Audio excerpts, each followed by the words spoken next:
손자문 761번째 글자 비파나무 비자 공부합니다. 비파나무 비자는 나무목 부수의 총액 8획입니다. 먼저 필순에 따라서 써보겠습니다. 반복해서 3번 써보겠습니다.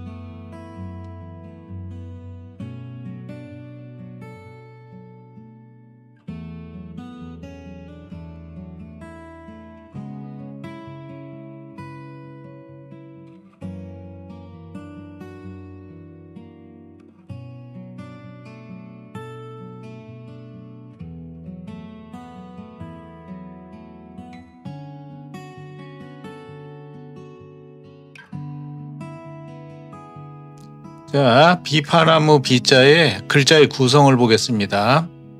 글자의 구성을 보면요, 나무목 부수에, 그래서 나무목과 이 오른쪽에 있는 거는 이제 견줄 비자죠. 견줄 비자는 원래 이게 견줄 비자는 비수 비자가 지금 2개가 있는 거예요. 그런데 비수 비자는 비수라는 것은 이제 짧은 칼 이런 거를 말하죠. 그런데 사실 원래 비수 비자는 사람이 이렇게 손을 손을 기도하듯이 이렇게 딱 올리고 있는 그런 모습을 본뜬 글자라고 그래요. 상형 문자요. 그래서 이제 사람 둘이서 나란히 있는 거를 나타내 가지고 견주자, 견주다. 서로 이제 뭐 경쟁하고 견주고 비교하고 이런 뜻을 나타내는 거죠. 그래서 견줄 비자. 그래서 견줄 비자 부분이 음을 나타내고 나무라는 뜻을 나타내 가지고 이게 이제 비파나무. 비파나무는 지금 오른쪽에 간략하게 그렸는데 그림으로요. 비파나무를 뜻한다.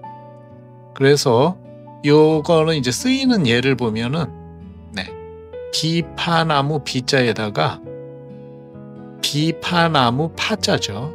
그래서 비파다. 그러면 비파나무 또는 비파 열매를 나타내는 거예요.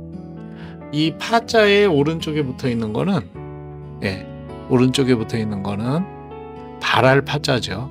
비파 파자의 나무목 오른쪽은 발알 파자인데 요게 이제 합쳐가지고 비파다. 그런데 이게 비파나무가 뭔가 잘 모르시는 분들도 상당히 많아요.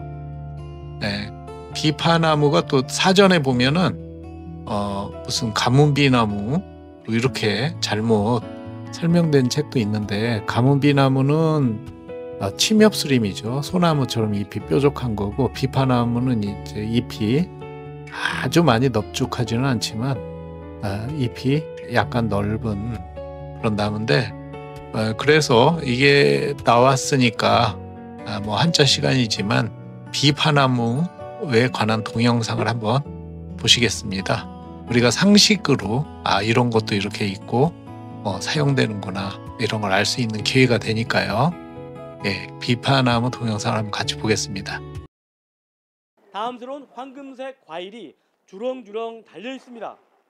완도는 일조량도 풍부하고 더군다나 또 이제 바다하고 가깝게 있기 때문에 해풍의 영향으로 당도가 상당히 좋습니다.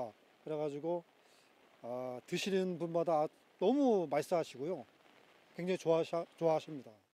유기농으로 재배된 막바지 비파 수확이 한창입니다.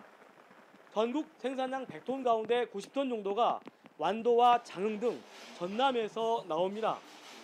약용작물로 알려진 비파는 과일과 즙, 음료, 와인, 뷰티용품 등 여러 가공품으로 선보이고 있습니다.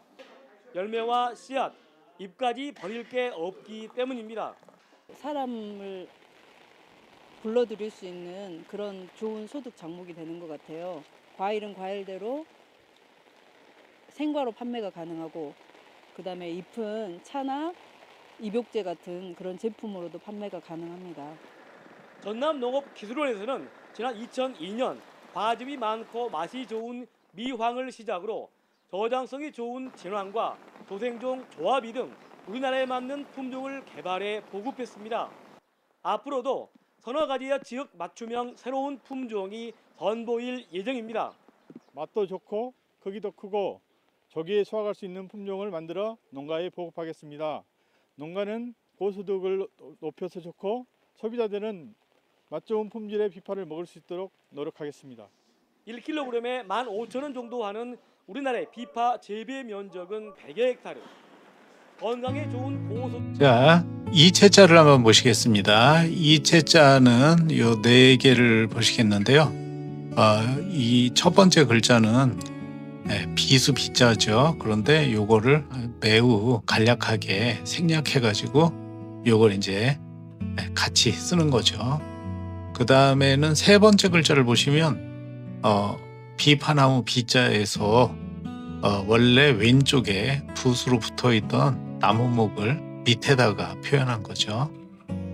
오른쪽 같은 경우에는 이제 네 번째 글자 같은 경우에는 대죽자를 위에 올려가지고 나무목 대신에 쓴 겁니다. 다음에는 전서체를 보시겠습니다. 전서를 보시면은요, 왼쪽에는 이제 이 전서에서 나오는 나무 목자죠. 오른쪽에는 보면은 사람인, 공손하게 서 있는 사람이 나란히, 공손하게 서 있는 사람 두 명이 나란히 있는 모습을 그린 거죠. 이게 이제 전서체의 비파나무 비자가 되겠습니다. 다음으로는 초서를 보겠습니다. 초서를 보시면은요, 요거는 이제 왼쪽처럼 이제 쓰는 거고요. 그다음에 오른쪽은 약간 솔송자처럼 비슷하게 썼는데 이게 이제 붓을 떼지 않고 환하게 이렇게 쓴 거죠. 오늘은 여기까지 보겠습니다. 손잡은 762번째 글자 비파나무파 공부합니다. 이 글자는 비파나무를 뜻하기도 하고요. 농기구인 고무래를 뜻하기도 해서 고무래파라고도 많이 합니다. 자, 나무목 부수의 총획 8획입니다. 먼저 필순에 따라서 써보겠습니다. 반복해서 3번 써보겠습니다.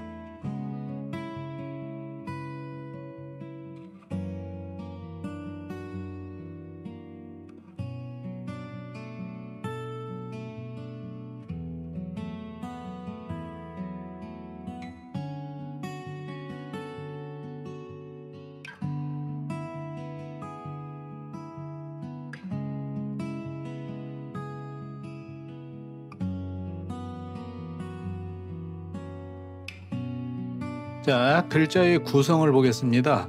비파나무파 또는 쇠스랑파라고도 하고요. 고무래파라고도 하는데 이게 나무목 부수의 꼬리파, 이게 이제 꼬리파, 꼬리를 닮아서 꼬리파 또는 발알파자라고도 많이 하죠. 또 땅이름파라고도 하는데요. 꼬리파를 붙여가지고 이게 이제 농기구나 나무, 비파나무를 뜻하기도 하고, 농기구는 이제 쇠스랑이나 고무래라고도 하는데요. 이 농기구를 뜻해서, 자, 사진을 이제 한번 유심히 보시면 요즘에 이제 무슨 고무래, 쇠스랑 도시 사람들이 많으니까 잘 모르실 거예요. 그래서 이 사진을 한번 참고해 보시고요. 저렇게 이제 이빨처럼 나와 있는 거, 여기 이제 대나무로 이렇게 박아가지고 이빨처럼 만든 거죠. 나무로 만들었을 때는요. 그런 거를 이제 보통 쇠스랑이라고도 하는데 대부분은 나중에는 이제 다 쇠로 만들었죠. 이렇게 농기구를 뜻하는 말로 주로 쓰였다. 그 다음에 비파나무로 쓰일 때는 비파나무 비자하고 저번 시간에 배운 비파나무 비자를 붙였을 때 주로 비파를 이제 나타내는 거고요. 나머지 경우에는 대부분 이제 농기구를 뜻하는 말로 많이 씁니다. 자, 그 다음에 농기구로 이렇게 농기구인 이제 보통 옛날 농사 지을 때는 쟁기나 썰애를 뜻하는 글자로 많이 쓰인 글자가 바로 이 긁을 파자라고 있어요. 긁어 손톱조자를 붙여가지고 긁을 파자, 손톱조에 꼬리파를 붙여가지고요. 긁을 파자가 있는데 이게 썰애 그 농기구 쟁기의 일종이죠. 썰애 쟁기를 뜻하는 쟁기파 썰애파에서 이것도 이제 이체자가 같은 동자가 같은 글자가 이제 이렇게 파자가 두 개가 더 붙어 있는 겁니다. 자, 그 다음에 이 비파나무 파, 그 다음에 고물의 파, 쇠스랑 파 이렇게 부르는 글자, 이 비파나무 파자에 실제 쓰이는 예를 보겠습니다. 비파나무를 뜻할 때는 비파라고 저번 시간에 공부했죠. 그 다음에는 이제 그 농기구를 뜻하는 말로 쓸 때, 요즘에는 많이 이제 이런 말을 안 쓰지만 철파, 쇠철자를 붙여서 이거는 이제 농기구 쇠스랑을 이루는 말이고요. 아까 사진에서 봤죠. 그 다음에는 이제 죽파는 대죽자를 써가지고요. 이거는 옛날에는 이제 쇠를 쓰기 전에 주로 그 나무 토막에 이제 대나무 조각을 이를 만들어 박아가지고 긴 자루에 달아서 논밭의 흙을 고르는 데 썼다. 죽파라고 했습니다. 자, 다음에는 이체자를 보겠습니다. 네, 이체자를 보시면은요, 첫 번째 왼쪽의 글자는 나무목에다가 이 글자가 이제 으뜸 패자죠.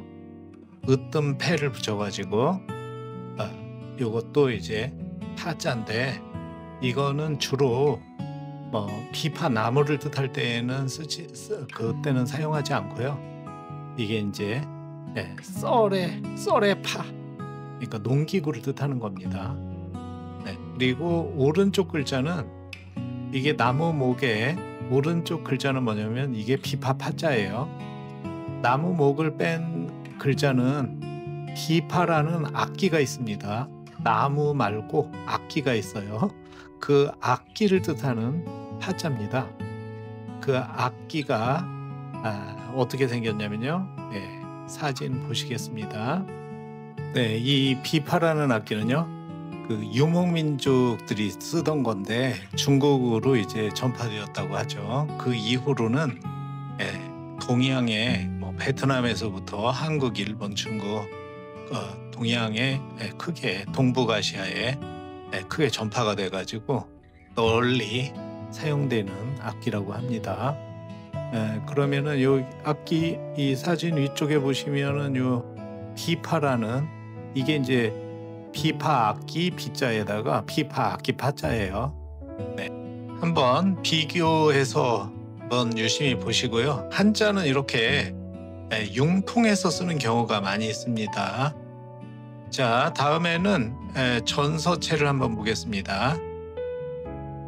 네, 전서를 보시면은요. 이 왼쪽에 있는 부분은 전서체의 나무목자, 전형적인 나무목자고요. 오른쪽에 있는 부분은 이제 이 발알 파자, 꼬리 파자인데 이 파자가 원래 그 뱀이 또아리를 들고 있는 딱 그런 모습을 본뜬 글자라고 하죠. 그래서 딱 봐도 뱀이 뭔가 이렇게 또아리 튼 것처럼 돼 있어요. 자, 그 다음에는 초서를 한번 보겠습니다. 이 초서는 이제 거의 비슷한데 파자를 왼쪽에는 이제 왼쪽의 글자는 이렇게 파자를 위에서 아래로 내려가지고 딱 그었는데 오른쪽 글자는 그냥 한 획에 그었죠. 그래서 얼핏 보면은 이제 그 다른 글자로, 왜냐면은 어떤 흐름이 다르니까 다른 글자로 생각할 수 있는데 똑같은 초서체 파자가 되겠습니다. 오늘은 여기까지 보겠습니다. 선점은 763번째 글자 늦을만 또는 점을 만자죠. 오늘 공부합니다. 이 늦을만 저물만 자는 날 일자 부수의 총핵시 미륵입니다. 먼저 필순에 따라서 써보겠습니다. 총 3번 반복해서 써보겠습니다.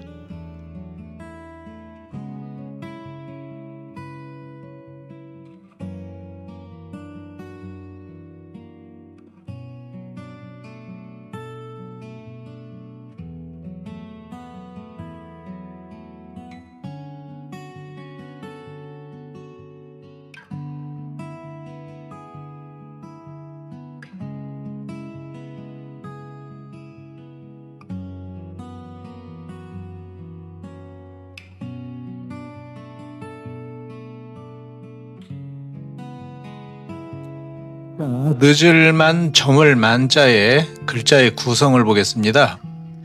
자, 왼쪽에 날일 부수가 있죠. 뜻을 나타내는 날일 부수에 음을 나타내는 이 글자는 이제 면할 면자가 되겠습니다. 이 면인데 왜 만으로 발음이 되느냐 그러면 그거는 비슷한 똑같은 발음, 음을 나타낸다고 해서 똑같은 발음이 되는 게 아니에요. 비슷한 음으로 되는 겁니다. 자, 그래서 면할 면자가 합쳐져서 해가 지는 날 일자, 날이 해가 지는 해질녘을 나타내 가지고 저물다. 그래서 늦다. 하루 중에 늦을 때가 저무는 때니까요. 그렇게 뜻이 되는 겁니다. 자, 이 면할 면자는 무엇을 면한 거냐면 이 원래 면할 면자는 이제 옛날 글자를 보면은요, 사람이 머리에 투구를 쓰고 있는 것을 그렸어요. 이게 이제 보시면은 이거는 이제 주나라 때의 글자이거든요. 주나라 때요, 중국에. 그러면은 이게 굉장히 오래전 글자인데, 이 글자를 보면은 사람이 투구를 쓰고 있으면서 죽음을 면했다, 이런 뜻으로 이 글자가 처음에 그 뜻이 생겼다고 그럽니다. 그래서 어쨌든 늦을만 저물만, 이게 해질녘을 나타내는 글자다, 저물다 듣다의 뜻이다, 이런 겁니다. 다음에는 글자에 사용되는 쓰임을 보겠습니다. 자, 2개만 보겠습니다. 먼저 대기만성, 우리가 흔히 많이 쓰는 이 구절이죠. 고사성어라고 할 수 있죠. 대기만성, 이거는 이제 노자라는 책, 노자 장자를 많이 읽죠, 사람들이요. 그래, 노자라는 책에서 나온 구절이라고 합니다. 그래서 많은 사람들이 쓰고 있는데, 큰 대자, 그릇 기자, 늦을 만자, 그 다음에 이룰 성자죠. 그래서 큰 그릇은 늦게 이루어진다, 이런 뜻인데, 거기에 이제 큰 그릇을 만드는 데는 시간이 오래 걸린다 하는 뜻으로 크게 될 사람은 늦게 이루어짐을 이루는 말이다. 나이가 들어서도까지도 보통 우리가 뜻을, 본인의 그 마음속 깊은 뜻을 못 이루는 경우가 아주 많죠. 그런데 뭐 그렇게 기죽을 필요 없습니다. 다들 가슴을 펴고 아주 당당하게 살아가시기 바랍니다. 원래 이렇게 큰 그릇은 대기만성이니까요. 자, 그 다음에는 만추가경이 있습니다. 이게 이제 우리가 늦가을을 만추라고 하죠. 늦을 만자에다 가을 추자. 거기에 아름다울 가자에 경자는 이제 볕경자인데, 뭐 풍치경이라고도 하고요. 경치경 또는 뭐 풍물경이라고도 해요. 보통은 이제 볕경이라고 하죠. 자, 그래서 아름다운 경치다. 아름다울 가짜. 그래서 늦가을의 아름다운 경치를 말하는 거죠.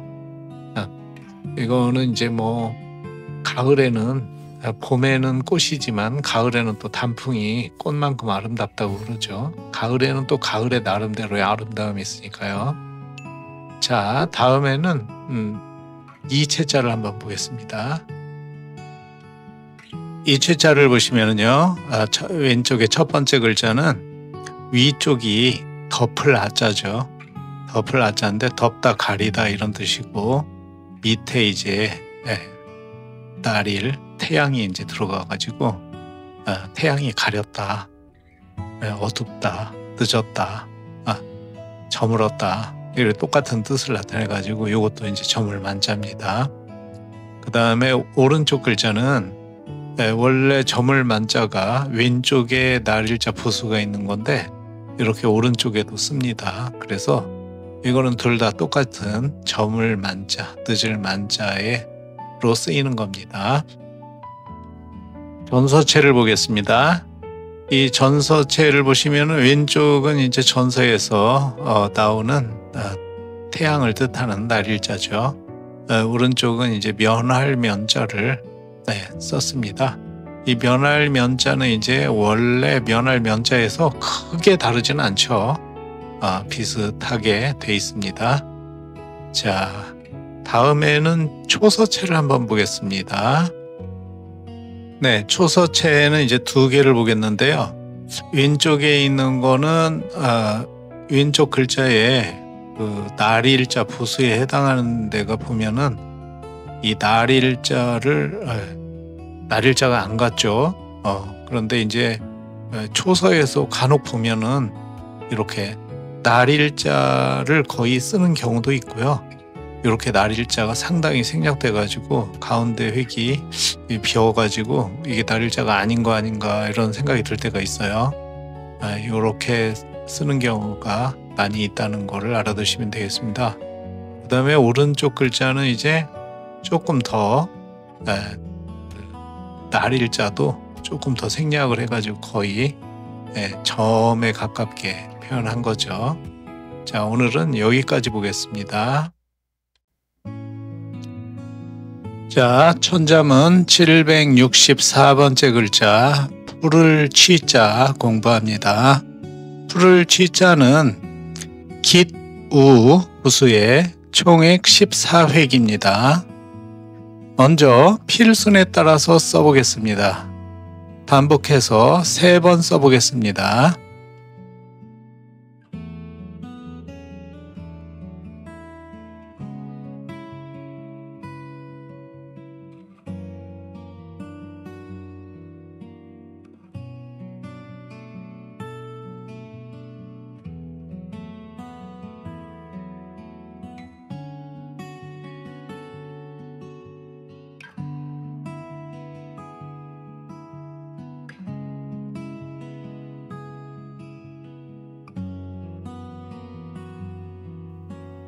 풀을 취자의 글자의 구성을 보겠습니다.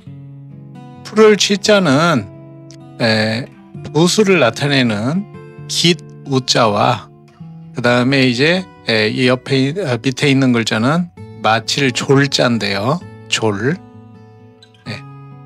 병졸 할 때 주로 쓰이는 글자인데요. 깃 우자와 이 졸자가 합쳐져 가지고 이 졸자가 이제 발음을 나타내는 부분인데 버금쉬라고도 하기 때문에 취, 쉬 비슷한 발음이에요. 그래서 이제 풀을 취자가 되었습니다. 깃 우자는 새의 깃털을 뜻하는 거죠. 새의 깃털. 그래서 이 깃 우자가 붙으면 대부분 새와 관련이 있습니다. 그런데 이 풀을 취자는 물총새 취자라고 해요. 그래서 처음의 뜻은 물총새라는 뜻에서 나왔어요. 그래서 물총새가 깃털이 푸르고 아름다워 가지고 이게 이제 예를 들어서 뭐 중국의 물총새하고 우리나라의 물총새하고 또 동남아의 물총새가 약간 다르겠죠. 그런데 그쪽에서는 유난히 이제 더 푸르고 아름다운 모양이에요. 그래서 물총새의 깃털로 많은 장식을 하고 그렇게 물총새 깃털이 좀 귀중하게 사용되었다고 합니다. 그래서 물총새의 깃털이 푸른빛을 띠니까 이게 푸르다는 뜻이 되었는데 따로 물총새를 뜻하기도 합니다. 물총새 취자로요. 푸른색을 나타내는 글자는 이 푸를 취자 말고도 여러 개가 있죠. 가장 많이 쓰이는 거는 푸를 청자죠. 푸를 청자. 그 다음에 녹자, 녹색할 때 푸를 녹자도 있죠.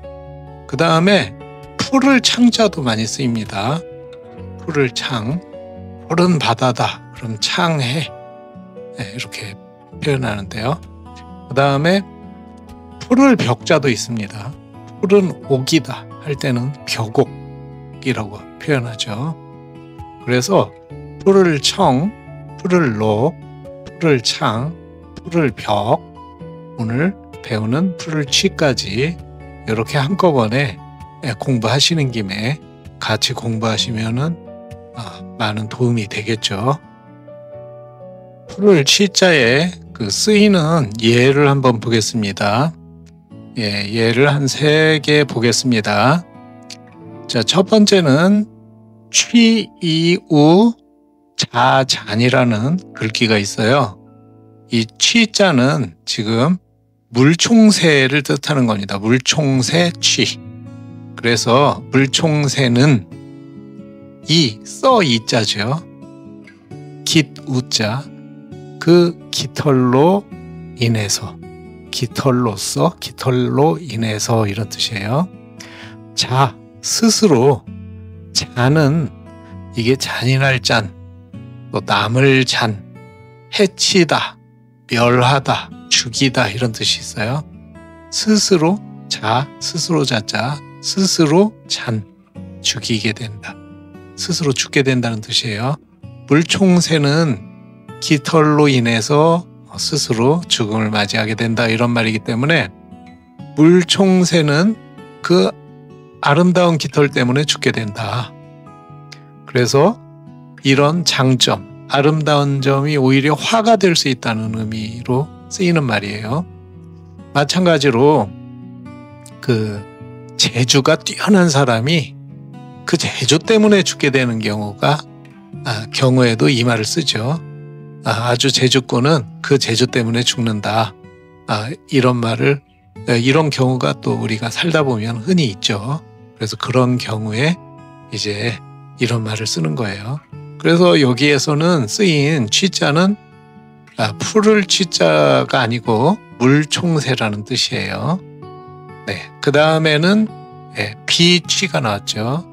이 비자도 이게 이제 물총새 비자도 되고요. 비취옥 비자도 되고.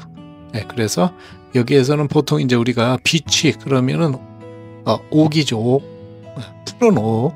그래서 보석의 한 종류죠.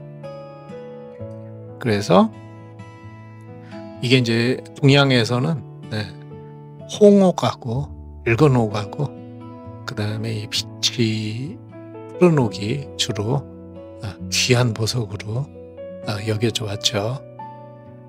자, 그 다음에는 취렴인데요. 이 렴은 발렴이라고 하죠. 또는 주렴이라고 하는데 발이라는 것은 뭐냐면 햇볕 가리개 같은 거로 치는 거죠. 걸개죠. 일종의 발을 친다고 그러죠. 그래서 또는 주렴도 그 구슬처럼 꿰어가지고 이렇게 발을 만든 거예요. 고급스럽게. 요게 이제 주렴이라고 하는데 그거를 나타내는 겁니다. 렴은. 자, 그래서 취렴 그러면 푸른 발, 푸른 주렴 해가지고 푸른 대오리로 푸른색 오리 가는 대가 있어요. 그걸로 엮어 만든 발이다. 그래서 옛날에 이런 거를 이제 많이 사용을 했죠. 풀을취, 물총새취를 공부했는데 대부분의 사람들이 요즘에는 이제 우리 주변에서 물총새를 보기가 어렵죠. 예, 그래서 대부분의 사람들이 아마 물총새에 대해서 잘 모를 겁니다. 아는 사람이 거의 없을 거라고 생각이 돼요. 물총새를 모르는데 물총새 취자만 아는 것도 제대로 공부한 거는 아닌 거죠. 물총새를 모르는데 물총새 취자만 외우고 있어요. 그래서 제가 물총새에 대한 동영상을 준비했습니다. 함께 보시죠. 이것이 바로 물총새의 사냥터입니다. 나뭇가지에 앉아 고개를 돌려 한참 동안 수면을 노려보더니 먹잇감을 발견하자 그대로 뛰어듭니다. 그러나 사냥은 쉽지 않습니다. 몇 번의 실패 끝에 뾰족한 부리로 먹잇감을 낚아챕니다. 제자리로 돌아온 물총새는 물고기로 배를 채웁니다. 눈 앞에 투명한 막이 하나 더 있습니다. 보통 눈꺼풀 외에 안쪽으로 앞뒤로 이렇게 왔다 갔다 할 수 있는 눈꺼풀을 이렇게 다듬으로써 갑작스러운 충격에 의한 눈의 보호를 할 수가 있습니다. 수컷은 암컷보다 몸집이 작지만 외모는 더 화려합니다. 암컷이 알을 품고 새끼를 돌보는 동안 수컷은 물고기를 사냥해 가족에게 전해줍니다. 둥지를 떠나 어미에게 먹이 사냥을 배우는 새끼의 모습도 카메라에 잡혔습니다. 물총새는 저수지 주변이나 개울가에 번식하는 흔한 여름새였지만 환경 오염 등의 영향으로 개체수가 줄어 요즘은 보기 힘든 새가 됐습니다. 자, 2채자를 보겠습니다. 자, 2채자를 보시면은 가운데 글자를 보시면은요. 풀을 쥐자에 왼쪽에다가 달월을 하나 붙인 거죠. 그래서 똑같이 풀을 쥐자입니다. 그리고 왼쪽에 첫 번째 글자를 보시면은요. 이것도 풀을 쥐자인데 이거는 똑같은 풀을 쥐자예요. 지금 깃 우자 밑에 구자하고 십자처럼 돼 있죠. 이것도 마칠 졸자입니다. 그러니까 풀을 쥐자에 쓰이는 졸자하고 이거하고 같은 거예요. 이 졸자는 똑같은 졸자인데 이 졸자는 속어라고 그래서 속자라고 그래서 간략하게 빨리 쓰기 위해서 간략하게 이제 이렇게 쓰는 거예요. 그 다음에 세 번째 글자도 보시면은 그 평평할 평자를 써놨죠. 그래서 다 같이 이게 이제 풀을 쥐자가 되는 겁니다. 그래서 이채자가 되는 겁니다. 다음에는 이제 전서체를 보겠습니다. 전서를 보시면 윗부분은 새 날개처럼 표시해놨죠. 새 날개처럼 되어 있는 게 기두자고요. 그 밑에 부분은 마칠 졸자가 되겠습니다. 다음에는 초서를 보겠습니다. 초서를 보면은 왼쪽에 있는 게 가장 많이 쓰이는 초서가 되겠습니다. 그리고 오른쪽처럼 쓰는 경우도 있는데 약간 글자가 달라 보이죠. 같은 풀을 쥐자가 되겠습니다. 오늘은 여기까지 보겠습니다. 현재는 765번째 글자 오동오 또는 오동나무 오 또는 벽오동 오라고도 합니다. 이 글자는 나무목 부수의 총액 11획입니다. 먼저 필순에 따라서 써보겠습니다. 반복해서 3번 써보겠습니다.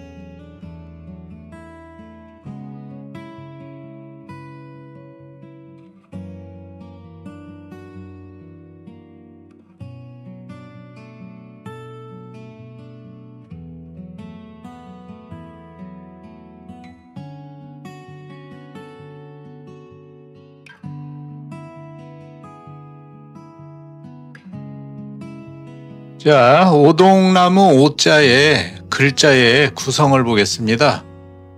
나무목 부수에 이 오자는 이제 나오자죠. 이 나오자는 원래는 나오자 보면 다섯 오자 밑에 입구자가 붙어 있죠. 이거는 이제 원래 글자는 말을 뜻했다고 합니다. 말. 그런데 이제 이게 나를 뜻하게 되고 세월이 지나면서 변해가지고 말을 뜻하는 거는 이제 말씀어라고 있죠.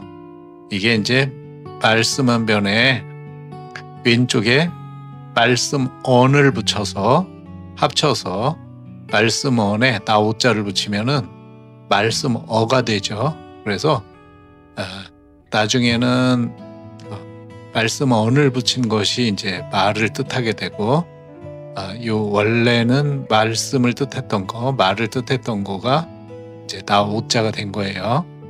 그래서 요 두 개가 합쳐서 오동나무를 뜻하게 되었습니다. 자, 다음으로는 쓰이는 예를 한번 보겠습니다. 자, 거기 보면은 먼저 오동이라고, 이거는 이제 오동나무 오자에 오동나무 동자를 붙여가지고 오동나무를 뜻하는 거예요. 그 다음에는 오동나무 오자에 가을 추자를 붙여서 오추. 그러면은 이제 이게 오동나무 잎이 지는 가을 이런 뜻이거든요. 오동나무 잎이 지는 가을. 그래서 요거는 이제 오동나무 잎이 다른 잎보다 빨리 지기 때문에 음력 7월 그러면 대략 한 양력으로는 8월 말 아직도 더운데 오동나무 잎은 먼저 지기 시작한다 이런 뜻입니다. 그래서 이게 이제 음력 7월의 다른 이름이다. 이거는 이제 다른 말로는 오동나무 오자에다가 달 월자를 붙여서 5월 다섯 오자가 아니고 오동나무 오자를 붙이면은 이제 음력 7월이라는 뜻이에요. 자, 그 다음에는 이채자를 봐야 되는데 이채자는 특별한 이채자는 없습니다. 이게 이제 원래 이 오동나무 오자는 악기 이름 어자로도 쓰는데 거의 극히 잘 안 쓰죠. 요즘에는. 그래서 그거에 대한 이채자가 하나 있기는 하는데 굳이 그거를 뭐 여기서 언급할 가치는 없는 것 같아요. 그래서 생략하고요. 우리가 이제 오늘 또 오동나무가 나왔는데 사실 오동나무가 뭔지 정확히 모르는 분들이 아주 많죠. 그래서 오동나무에 관한 영상을 한번 제가 준비해 봤습니다. 오동나무가 뭔가. 오동나무는 이제 뭐 새순을 그 나물로도 먹고 그게 무슨 한방 약효가 있다고 그래요. 그 다음에 오동나무 기름도 이제 한방 그 약으로 오동나무 열매나 기름을 한방 약으로도 쓰고요. 그 다음에 오동나무가 이제 다양한 용도가 나무도 있으니까 그 한번 오동나무에 대한 영상을 같이 보시겠습니다. 워낙 커 큰 잎은 30cm가 넘는데 우리나라에서 자라는 나무 중 잎이 가장 크다고 하며 긴 잎자루가 있어 어릴 적 비가 오면 두세 개의 잎을 꺾고 우산 대용으로 사용하기도 했던 추억이 있는 나무입니다. 잎이 크다 보니 가을이 되어 잎이 떨어질 때는 사그락 소리를 내며 땅에 떨어진다고 하며 가을이 왔음을 가장 먼저 알려주는 나무이고 이렵, 낙지, 천화, 추라는 단어가 있는데 풀이해 보면 오동잎 한 잎 떨어지는 것을 보고 가을이 온 것을 안다라는 말로 이렵 지추로 줄여서도 말하는데 한 가지 일을 보고 장차 오게 될 일을 미리 짐작함을 의미한 것이라고 합니다. 환경 적응력이 강해 아무 데서나 잘 자라는데 1년에 2-3m까지 자란다고 하며 몇 년이 지나면 10m가 넘게 훌쩍 자라고 있으며 나무를 톱등으로 자를 경우 자른 아랫부분에서 새로운 새싹이 올라와 금세 다시 자라는 특성을 가지고 있습니다. 나무예요? 옛부터 딸이 태어나면 마당에 오동나무를 심어서 혼수를 장만해 주었던 선조들. 오동나무는 순수 토종 우리나무다. 저쪽 봐봐요. 네. 거기 올라가는 오동나무는 다른 수종에 비해서 빨리 자라기 때문에 심은 지 10년만 지나도 목재로 이용이 가능하다. 또한 재질이 부드럽고 가벼워 생활 가구로 많이 활용된다. 보이시는 이 원목이 저희 전통 악기의 주재료인 오동나무라고 하는 겁니다. 그런데 오동나무를 사용하는 이유가 있어요? 울림이 좋고 또 완전 건조가 됐을 때는 균열이 안 가기 때문에 가볍고 음전달이 잘 되니까 공명이 좋으니까 오동나무를 사용했던 것 같아요. 전통 방식 그대로 제작하는 만큼 그 과정도 만만치 않다는데요. 눈비 맞추면서 한 10년 이상 자연 건조를 시켜요. 나무 진을 뺄 거 다 빼고 뒤틀릴 거 뒤틀리고. 그럼 악기 만드는 데는 얼마나 걸리나요, 선생님? 원목부터 구입해서 기간을 따지면 거의 20년 된다고 봐야죠. 한번 연주 좀 부탁드리겠습니다.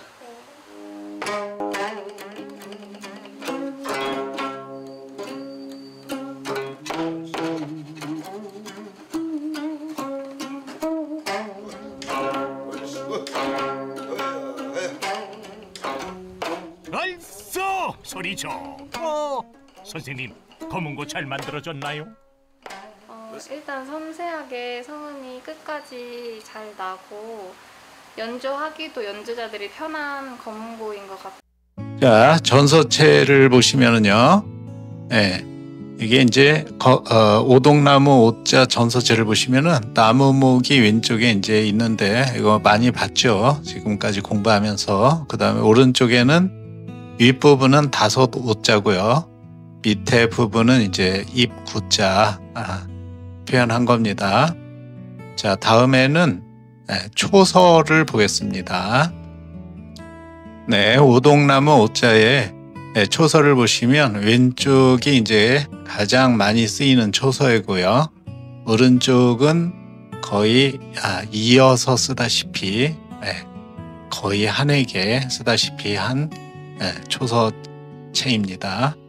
오늘은 여기까지 보겠습니다. 현감은 766번째 오동동 또는 오동나무 동자 공부합니다.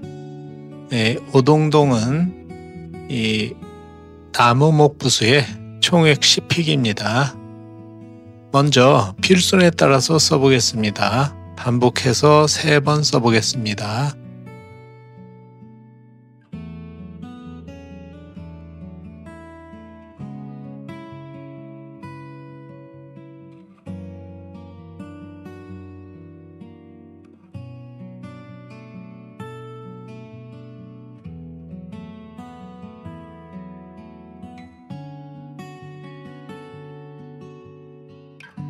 자, 오동동 글자의 구성을 보겠습니다.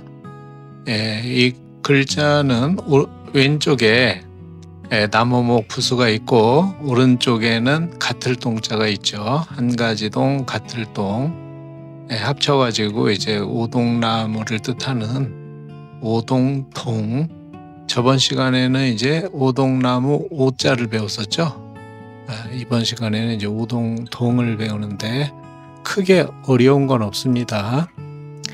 자, 그래서 넘어가 가지고 저 글자에 쓰이는 예를 보겠습니다. 예, 동재라는 말을 하나 예로 보겠습니다. 오동동에다가 오동나무를 뜻하는 거죠. 그 다음에 재는 가래나무를 뜻합니다. 가래나무. 그래서 이 오동나무와 가래나무가, 오동나무는 이제 여러 가지 쓰임이 있죠. 저번 시간에 동영상에서 봤던 것처럼. 그리고 가래나무는 이제 가래나무도 심재가 단단해 가지고 여러 가지 가구라든가 다양한 용도에 쓰여지는 좋은 나무라고 그래요.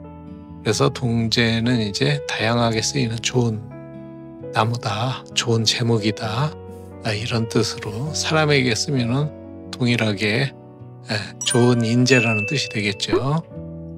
자, 다음에는 이체자를 보겠습니다. 오동동 동자는 이게 이제 막 아주 널리 쓰이는 글자가 아니죠. 한마디로 나무를 나타내는 특수한 글자이기 때문에 그 이체자가 많지 않고요. 이체자 한 글자를 보겠습니다. 이것도 이제 오동 동자인데 보면은 원래 오동 동자하고 왼쪽에 있던 나무목 부수가 밑으로 내려온 거죠. 자, 보시고 다음에는 전설을 보겠습니다. 네, 전설을 보시면 특별히 어려운 건 없죠. 왼쪽에 이제 나무목자 늘 나오던 거 나왔고요. 오른쪽에 이제 한 가지 동자 큰 차이 없죠. 자, 넘어가서 다음에는 초설을 보겠습니다. 네, 초설을 보시면은 왼쪽이 가장 많이 쓰이는 초서가 되겠고요. 오른쪽에는 이제 붓을 떼지 않고 한 획에 한 번에 쓰는 스타일의 초서가 되겠습니다. 오늘은 여기까지 보겠습니다.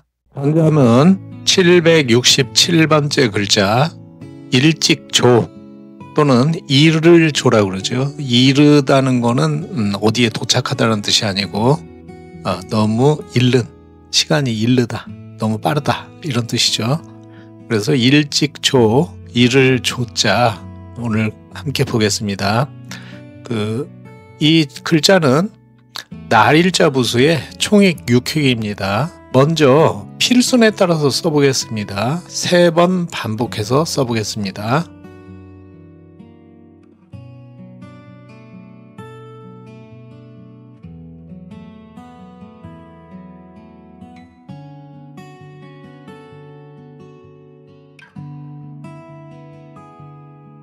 자, 일찍조, 이를 조자의 글자의 구성에 대해서 보겠습니다. 이 일찍조, 이를 조자가요, 생각보다 우리 일상생활에서 광범위하게 쓰입니다. 이게 사용 예로 보면은요, 가장 많이 쓰이는 글자들 중에 하나예요. 예. 자, 이 글자를 보면은 이 글자는 이제 윗부분에 날일자가 부수이고 밑에 열 십자처럼 생긴 것은 원래는 이게 갑옷 있죠. 옛날에 전쟁터에 나가는 그걸 뭐라냐면 철갑이라고 안 하고 찰갑이라고 하는데, 찰갑. 그 무슨 말이냐면은 저 쇠조각 있죠. 쇠조각. 그걸 미늘이라고 그래요. 그 생선의 껍질처럼 미늘처럼 생긴 거를 이제 꿰가지고 철사로 다 꿰가지고 굉장히 무겁다고 그래요. 그 옛날 갑옷은 기운 없는 사람은 그 장군 되기 힘듭니다. 그래서 뭐 묵과 같은 거를 했죠. 그런데 어쨌든 굉장히 무겁게 그게 뭐냐면은 칼이나 화살을 막는 거죠. 지금 말하자면 지금에 비유하면 뭐 탱크 타고 다니는 거나 마찬가지로, 지금은 총이니까 탱크인데 그때는 화살이나 칼을 막기 위해서 그렇게 이제 했는데, 그 갑옷을 처음에는 그 미늘과 미늘 사이를 표현하기 위해서 그 십자 형태로 이렇게 지금처럼 저 십자 형태로 표기를 했는데, 이거는 이제 아주 갑골문자의 시대의 표기예요. 나중에는 열 십자하고 이게 혼동이 되고 자꾸 헷갈리고, 그러니까 이게 이제 원래 열 십자 형태로 돼 있던 거를 갑옷을 뜻할 때에는 갑옷 갑자가 이제 나온 거예요. 그리고 이제 옛날 형태는 이제 열 십자 형태로 돼 있었는데 이렇게 초기 형태가 돼 있고요. 원래 일찍 조자, 이를 조자의 원래 본 형태는 날일자 밑에 갑자, 갑옷 갑자. 갑옷 갑자는 천간갑이라고도 해요. 천간갑. 예. 천간에서 왜냐면은 맨 앞에 나오죠. 갑을 명정할 때요. 그래서 천간갑, 갑갑 이렇게 얘기하는데, 이거가 이제 합친 거다. 자, 어떤 분들은요, 또 다른 책에도 많이 그런 설명이 나오는데, 날일자에 나무목의 생략형이 붙은 거다. 그래서 나무 사이에 해 뜨는 거, 그걸 표현한 거다. 이렇게 설명하는 그런 사람들이 굉장히 많아요. 그리고 그걸 강력하게 주장하죠. 그런데 그런 거는 제가 많이 보는 그 현상 중에 하나인데 자기의 상상력입니다. 그 공상과학이나 마찬가지죠. 학술적 근거가 없어요. 옛날 갑골문자나 전서 같은 걸 보면은 그거가 말이 안 되죠. 왜냐, 갑골문자의 전서에 다 있어요. 글자가. 찾아보고 전부 조사해 보면은 어떤 것이 맞는가는 자연히 알게 되는 거예요. 그냥 목소리 큰 사람이 학문의 세계에서는 이기는 게 아니죠. 정확한 학술적 근거와 그 정확한 자료에 입각해서 설명을 해야 되겠죠. 아무튼 뭐 그렇고요. 이거는 어쨌든 날일자에 갑옷 갑자가 합쳐진 거다. 그래서 갑옷을 입고 아침 일찍 나가는 거죠. 왜냐, 해가 뜨자마자, 날일자 해가 뜨자마자 일찍 갑옷을 준비해가지고 이렇게 하는 모양에서 이게 유래가 된 거예요. 그래서 새벽 일찍 이르다, 아니 벌써 가느냐, 이런 뜻이 있는 거예요. 그래서 자, 이렇게 돼 있다는 거를 이제 아시고, 그 다음에 그 사용되는 예를 한번 보겠습니다. 사용되는 예는 이게 워낙 광범위하게 사용이 되기 때문에 이제 그 예를 좀 많이 했어요. 평소보다 5개만 보겠습니다. 이 외에도 예는 굉장히 많죠. 자, 먼저 우리가 이제 조조 할인, 극장 아침 일찍 가면 할인해 주는 거, 이거는 이제 이를 조자에다가 아침 조자를 붙인 거죠. 그리고 우리가 조숙하다는 말을 많이 쓰죠. 조숙하다. 이제 이를 조자에다가 익을 숙자죠. 그래서 일찍 익었다. 이게 이제 보통 그 사람이 신체적으로도 뭐 남자든 여자든 신체적으로 빨리 성장하면 조숙하다. 또 정신적으로 아주 생각의 깊이가 남다르다, 어른보다 낫다, 이렇게 놀랄 때가 있죠. 그럴 때 조숙하다 이런 표현 쓰죠. 조퇴 많이 쓰죠. 일찍 조자에다가 물러날 퇴자. 그래서 정해진 시간보다 일찍 물러나는 거죠. 이게 그리고 시기상조가 나왔는데 이게 이제 때시자에다가 기자는 뭐냐면은요, 기회를 뜻하는 거예요. 원래 이게 틀 기자거든요. 이제 기회 할 때는 틀 기자에다가 모일 회자를 해가지고 기회를 뜻하거든요. 그러니까 때시자, 때나 기회가, 상자는 오히려 상자예요. 오히려 너무 이르다. 그러니까 아직 때가 되지 않았다, 이런 말이에요. 그 밑에는 이제 조만간이 있는데요. 일찍 조자에다가 늦을 만자죠. 그러니까 이르거나 늦거나 간에, 이런 뜻도 있어요. 그래서 어느 때든지 이런 말이 있고요. 또 어떤 때는 멀지 않아서, 그러니까 이르거나 늦거나 어쨌거나 지금 빨리 곧 닥친다, 이렇게 표현할 때는 머지않아의 뜻이 되겠습니다. 자, 다음에는 이체자를 한번 보겠습니다. 자, 이체자를 보시면은요, 이것도 일찍조, 이를 조자인데요. 보시면은 날일자 밑에 갑옷 갑자가 있죠. 이게 이제 본 글자입니다.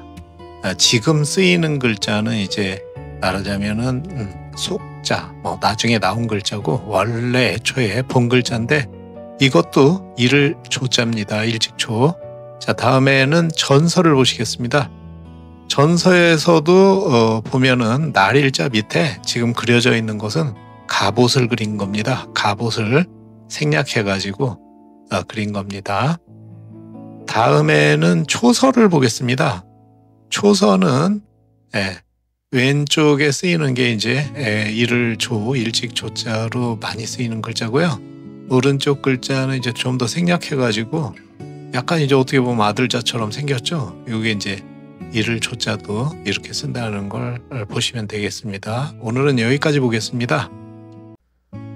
현장은 768번째 글자 시들 조자 공부합니다. 이 시들 조자는 얼음빙 부수의 총액 10획입니다. 먼저 필순에 따라서 써보겠습니다. 반복해서 3번 써보겠습니다.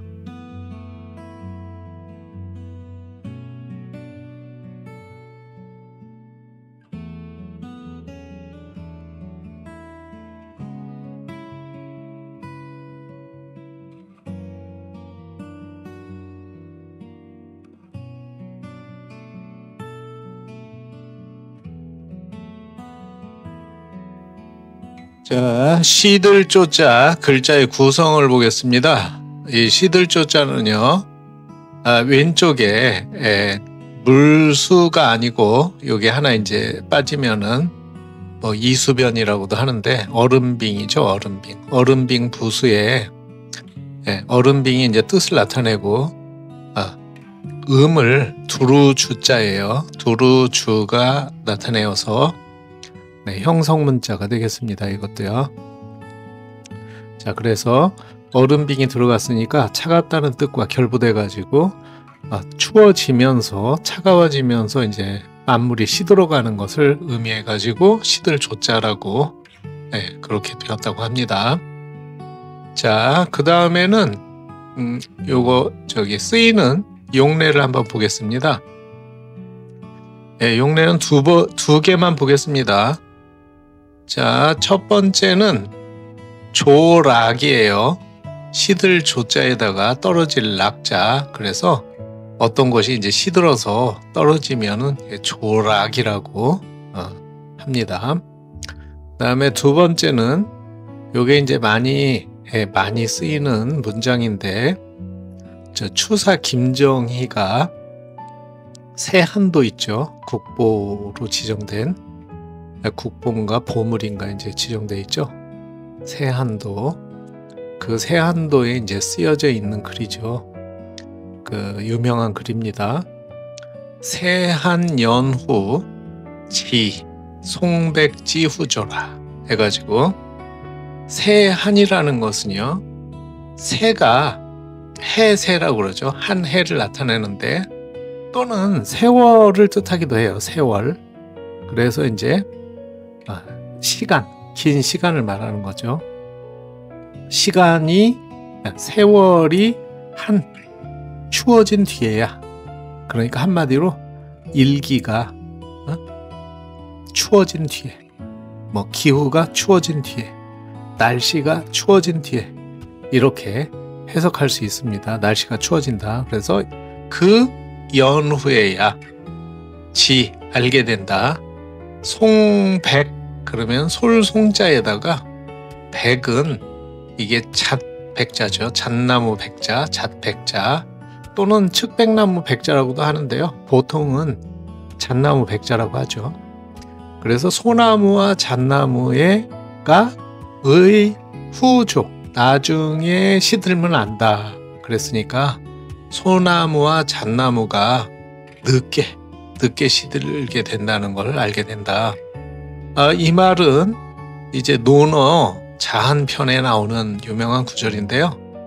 이거는 이제 그 숨은 뜻은 뭐냐면, 깊은 뜻은 날씨가 추워진 후에야, 이 말은 어떤 일이 어려워진 후에야, 힘들어진 후에야 그것의 진면목을 알 수 있다.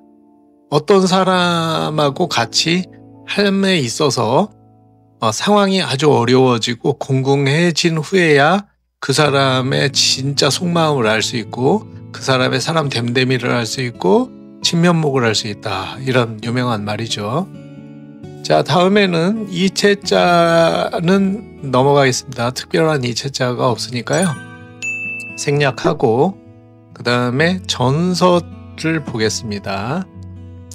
자, 전설을 보시면은요, 왼쪽에는 이게 이제 사람인 두 개가 아니고요. 사람인 두 개가 아니고, 이거 두 개는 얼음 빙자를 전서에서 이렇게 씁니다. 다른 데에 얼음 빙자가 나와도 뭐 이수변이라고도 하는데, 이게 나오면은 항상 이렇게 씁니다. 이게 이제 얼음을 뜻하는 거예요. 전서에서요.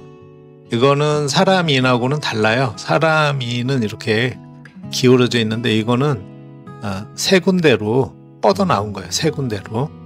뭘 뜻하냐면, 얼음의 결정을 뜻하는 거예요. 얼음이 이렇게 결정이 이렇다. 그래서 얼어 있다는 모습을 뜻하는 거예요. 그 다음에 오른쪽은 이게 이제 두루 주자인데, 이 두루 주자는 원래는요, 원래 이 글자가 나온 거는 밭을 나타내는 건데, 밭을 나타내는 글자는 밭전자가 있어요. 이거는 밭을 나타낸다기보다는 밭 주변, 밭과 그 주변을 나타내는 글에서 원래 비롯된 글자예요. 그래서 보면 밭 주변에 밭고랑 같은 거가 있는 거를 나타냈기 때문에 이게 두루 주자입니다. 그래서 밭 주변이니까 두루, 주변 두루 이렇게 뜻이 확장이 된 거예요. 그래서 두루 주자고요. 그 다음에는 초서를 보겠습니다. 예, 초서는 왼쪽에 있는 거가 많이 쓰이는 초서고요. 오른쪽처럼 이제 쓰이는 초서도 있습니다. 붓을 띄지 않고 한 번에 이렇게 쓰는 거죠. 오늘은 여기까지 보겠습니다. 자, 오늘은 천자문 96번째 구절 비파만취 오동조조에 대해서 공부합니다. 저번 구절은 95번째 구절이었는데 그거에 이어서 96번째 구절을 하는 겁니다. 그동안 각 낱개 글자, 이 비자, 파자, 만자 이런 식으로 각 낱개 글자 8글자를 이제 공부했으니까 그것이 합해져서 하나의 시 구절이 되는 거죠. 그래서 96번째 천자문의 19절을 공부하는 겁니다. 거기에 무슨 뜻이 있고 어떤 뜻이 있고 그 다음에 거기에 깊이 내포하고 있는 뜻은 무엇인가에 대해서 배우는 겁니다. 자, 96번째 구절을 보면은요, 이 비파만취 오동조조라는 것은 이미 낱글자는 다 배웠으니까 이 문장은 자 비파만취 그러면 비파나무는 이런 말이에요. 만 늦게까지 취 푸르다. 자 비파나무는 늦게까지 푸르고 이런 말이죠. 그 다음에 오동은 오동나무 오자에 오동나무 동자니까 오동나무란 말이죠. 오동나무는 일직조, 일직조의 시들조죠. 일찍 시드는구나. 예. 비파만취 오동조조라 이렇게 돼 있는 거죠. 자, 조금 더 자세하게 보면은요, 비파나무는 과실나무 이름이죠. 예. 비파나무는 그 잎이 사시사철 푸르죠. 사시사철 푸르러 가지고 시들지 않는다. 이 비파나무의 그 사진을 보겠습니다. 이렇게 푸르죠. 그리고 마는 늦다, 저물다이니 하나의 연말을 말한 것이다. 이렇게 돼 있는데 어떤 1년을 갖다가 하나의 단위로 봤을 때는 1년의 뒷부분, 그러니까 연말 부분이 이제 늦은 거죠. 그런 뜻으로 말한 겁니다. 단위가 이제 다른 단위면은 또 만자는 다른 의미가 되겠죠. 각각 거기에 알맞은 뜻을 표현하는 거니까요. 쉬는 그 색이 푸르른 것이다. 그래서 비파나무는 추운 계절인 10월 이후에 보통 10월에서부터 12월쯤에 꽃이 핀다. 그래서 늦도록 푸르다고 한 것이다. 자, 사진을 보시면은요, 비파나무의 꽃이 흰색이죠. 이게 지금 10월 이후에 피는 거예요. 그래서 비파나무가 10월 이후에 그 추운데 꽃을 피우면서 잎이 푸른 거죠. 보통은 대부분 잎이 넓은 식물들은 일찍 져버리죠. 추위를 못 견뎌가지고요. 그래서 잎이 가느다란 소나무나 잣나무 같은 거가 이제 늦게까지 푸른 건데, 비파나무는 잎이 넓음에도 불구하고 추운 계절에 꽃을 피우고 늦게까지 푸르게 있다는 거예요. 자, 그 밑에는 오동 조조예요. 자, 오동은 또한 나무 이름이다. 조는 이른 것이다. 일찍이다. 그 다음에 시들조는 시들어 잎이 떨어지는 것을 표현한 것이다. 오동나무는 가을이 시작되는 절기인 입추가 되면 잎이 맨 먼저 떨어지므로 일찍 시든다고 한 것이다 했어요. 네, 오동나무를 저번 시간에 이제 영상으로 다 한번 봤죠. 그런데 이 오동나무를 이 지금 잎이 절기인 입추, 그러니까 음력으로 한 7월 이후가 되겠어요. 그때가 되면은 이제 잎이 맨 먼저 떨어지는 거죠.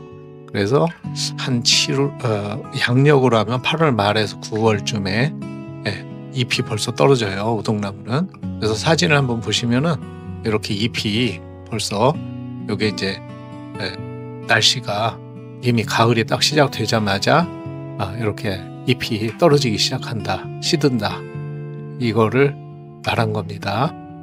자, 그러면 이 구절은 왜 이런 구절을 말했는가가 중요하겠죠. 이 구절은 앞구절인 이제 95번째 구절에 이어서 천지의 때에 대해서 말한 거다. 천지에는 거역할 수 없는 시간의 순환이 있음을 말한 거예요.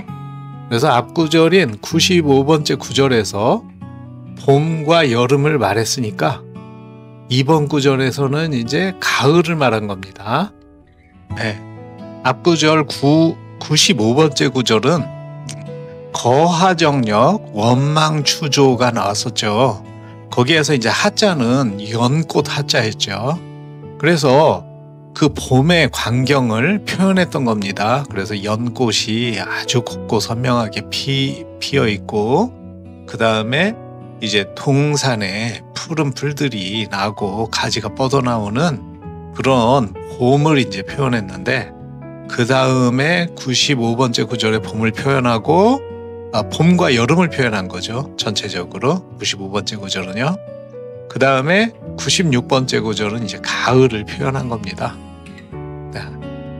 그 다음에는 당연히 또 97번째 구절은 겨울이 나오겠죠. 그래서 이제 그 다음에는 또 그걸 종합적으로 군자의 도리에 대해서 얘기하는 게 나오는 겁니다. 자, 그래서 그런 연장선에서 이 구절이 나온 것이다. 이렇게 보시면 되겠습니다. 오늘은 여기까지 하겠습니다.